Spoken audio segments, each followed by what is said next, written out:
I don't know exactly. We can. Let's see. I think what we can do. We could start back at. Wait a minute. Lord, I don't know what to do. We can have two. Short summary. Little short summary. There we go. Maybe a short Okay, summary. so this is the Voice of Harrisburg, and this is the addendum to that. This is the special election for. Wait a minute, we're all a little thrown off here. This is a special election edition for. Been talking to Denice Traina, candidate for District 1 Commissioner in Augusta, Georgia, and somehow we got knocked off the air, and we want to put a little special tag on the end. We're going to have two parts to this. Much larger part, which will sort of end, and then we'll have this tag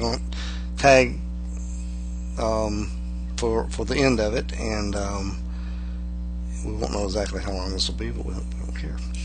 Okay, we were talking about the T Center and the air rights, and we sort of went off the air, and I don't know exactly where we went off the air.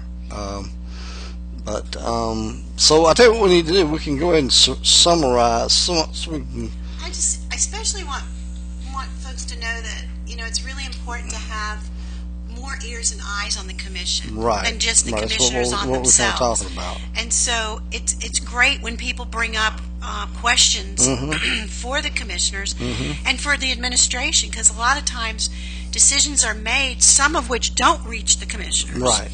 And so what did happen with the T-Center, quote, controversy is that because folks stood up and said, these are inaccuracies, this doesn't make sense to us, let's look at these contracts a little closer, that it was revealed that things were not done in a transparent manner, and that some arrangements and deals were made that were not brought to the light of day. And so it's always important, and I think this really is a message to say that, communicating with the commissioners is not, and communicating with local government is not just the commissioner and one person.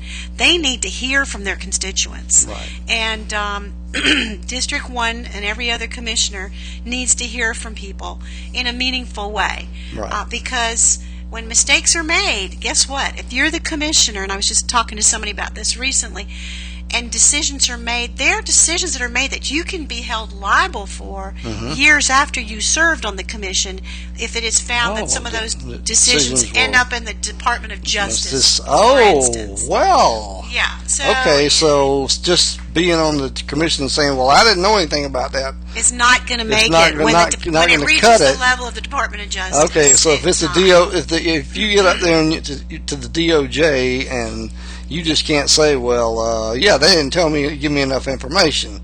So you can be held liable, actually. So it is good to have those other eyes and ears, because you can reconsider decisions that have been made and make better decisions. And in fact, I've heard that over the years some things have come to light. And for instance, if you know that funds that were directly designated for, in the case of transit, for instance, were continually instead diverted rather to the general fund.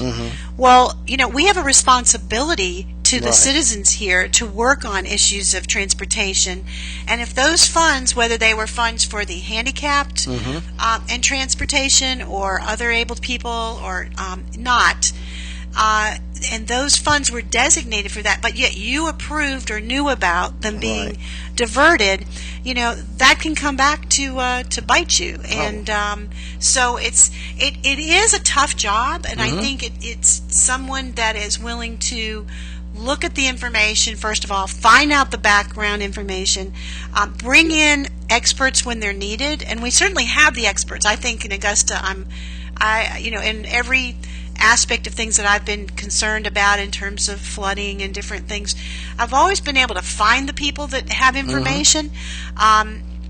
But if we're not looking for that, we might make decisions before we're really well informed. Okay. And so it is a big responsibility, and I would take that very seriously. Okay. But I think listening to the public and their concerns is key. And I know, I was thinking about, well, how do you do that? I mean, not everybody's on a computer. Right. I'm just learning about using my iPad and stuff. But most of the people in District 1, to be honest, are probably not on computers. Right. So, I've been thinking about how do you keep in touch with people, and I would really like to be able to be available at events that are happening, like First Friday, to bring people downtown. And also the Augusta Market, I think, is a great place for me to say, I'm going to be there, the first Saturday or last Saturday of the month, set myself up with a little table and invite people to come down and talk. Okay. So I feel like my relationship with the public needs to be regular and clear, and so people know how they can get a hold of me. Okay.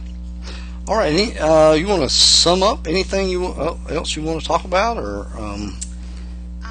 Well, I guess I really want to say that in terms of this position, that in other aspects of my life, whether it's my work life, my church life, my neighborhood community life, that I've really been committed to doing. When I'm committed to doing something, I follow through. I look into it, I get the resources, and I try to make the best decisions. And that I will be available to folks, be accessible, and I will honor the public trust. In working with fellow commissioners, I will look for common ground and be thoughtful in that collaborative process. And I commit to you that I will not feel that we need to rush through things, that sometimes you need to just say, let's continue this, let's table it, and that means there's more room for more discussion, and maybe a better decision will be made if we do that. So I hope if you're listening out there, you might consider voting for me on November 6th, and I will do the very best job that I can. Okay. And I thank you for the opportunity. Sure. Yeah. All right. So now this almost concludes the show special edition for the Voice of Harrisburg. This is going to be available on YouTube site, and we'll have two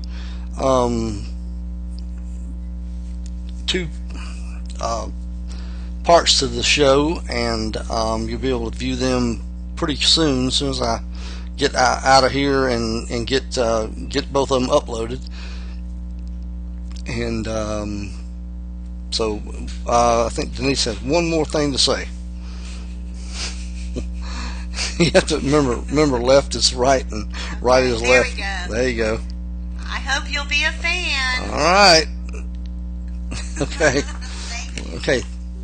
Let's see.